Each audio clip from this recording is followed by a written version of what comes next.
Assalamualaikum warahmatullahi wabarakatuh. Selamat pagi. Untuk hari ini saya akan menyampaikan beberapa materi berkaitan dengan globalisasi. Apa itu globalisasi? Perlu peserta didik pahami bahwa globalisasi itu berasal dari istilah globe yang berarti bumi.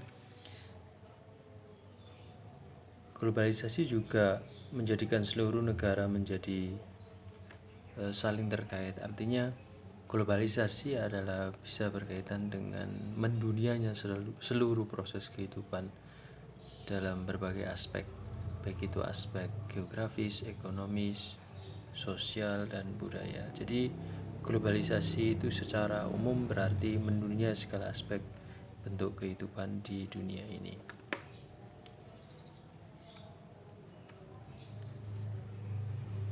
Berikutnya berkaitan dengan perkembangan globalisasi. Seiring perkembangan zaman, proses globalisasi semakin cepat dan meluas, mempengaruhi segala macam bidang aspek kehidupan. Kalau melihat rekod perkembangan globalisasi, itu ada 3 parameternya, dari mulai pra-modern, modern awal, dan modern. Kalau pra-modern itu melalui perdagangan. Kalau kita baca sejarah bahwa dulu jalur perdagangan era globalisasi di awal pra-modern itu melalui laut, yakni melalui jalur sutra perdagangan internasional. Kemudian berikutnya yakni berkaitan dengan modern awal, itu melalui jalur penjelajahan samudera. Ini berkaitan dengan revolusi industri karena sudah banyak ditemukan mesin-mesin di era revolusi industri. Kemudian di era modern melalui jalur perkembangan teknologi dan kerja sama antar negara, ini sudah banyak jalinan perkembangan seiring perkembangan globalisasi. Jadi saling membutuhkan antar negara. Kemudian materi berikutnya yang dulu pernah kita bahas berkaitan dengan bentuk globalisasi dalam berbagai bidang kehidupan. Ada banyak bidang kehidupan sebagai bentuk dari globalisasi. Yang pertama bidang ekonomi, transportasi, politik, budaya, ilmu pengetahuan dan teknologi, dan bidang komunikasi. Bidang ekonomi banyak, ini lebih utama dalam di era globalisasi itu ditandai dengan adanya kemajuan ekonomi, yakni dengan adanya perdagangan bebas, peningkatan investasi asing, kemudian kerjasama di bidang ekonomi, berdirinya perusahaan multinasional dan terbentuknya, contohnya di ASEAN ada AMEA, seperti itu. Kemudian dalam bidang komunikasi ditandai dengan kemajuan teknologi komunikasi, munculnya internet untuk mempermudah akses.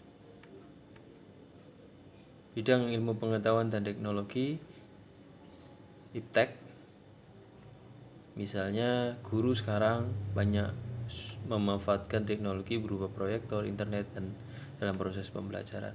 Bidang budaya ditandai dengan peningkatan penggunaan bahasa asing, jadi bilingual sekarang penyampaiannya, ya seperti itu. Kemudian bidang politik, yakni ditandai dengan adanya peningkatan hubungan kerjasama dalam berbagai bidang antar negara, ya. Bidang transportasi yakni dengan perkembangan pesat di sarana darat, laut, dan udara.